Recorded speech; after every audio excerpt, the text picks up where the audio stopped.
Why do they still allow people to sell cigarettes? Let me just validate this point. And here's the interesting part about this. Those of you who know about pharmaceuticals or even started to learn about pharmaceuticals, look at the correlation between cigarettes and vaccinations, cigarettes and alcohol, cigarettes and marijuana. You got to know when you're getting played at a high level here.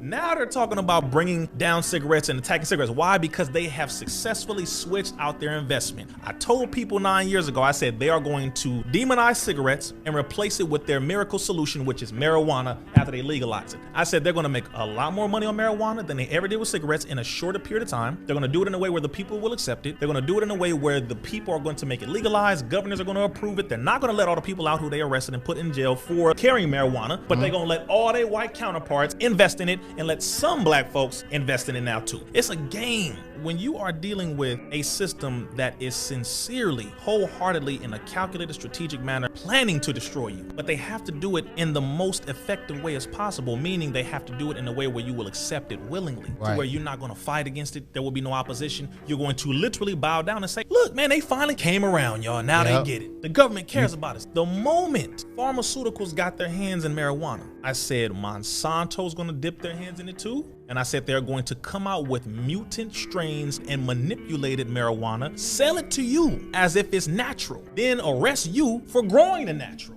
Wow. There are chemicals in this medical marijuana. Again, mind you, I'm saying medical marijuana specifically, and literally kill you, destroy your sperm, which is what it's doing, destroy your ovaries, which is what it's doing, destroy your ability to connect, as you were saying, how your brain was not connecting with your body. American military was combing the streets all throughout this country, snatching up the original cannabis, snatching up the Indian hemp plant, snatching up the indica, whatever you want to call it, snatching it up. Why? Because they were utilizing it to experiment on the military. They did the same thing with LSD, the same thing with Molly, also known as MDMA. Every chemical that they legalized, they first tested on the military, including marijuana. They said, damn it, they own us. We have all these damn lawsuits from these cigarettes and this nicotine and this tobacco. We need to find a way to replace this damn thing. I was invited to a closed meeting with one of the advisors on drug policy to the United Nations. It was about 95 people in this room. He put up a slide on a projector where he was going over the move that the government was about to make when it pertains to marijuana. He went over the investors. He brought up Bill Gates. Gates been on it. He brought up the founder of Tommy Hilfiger.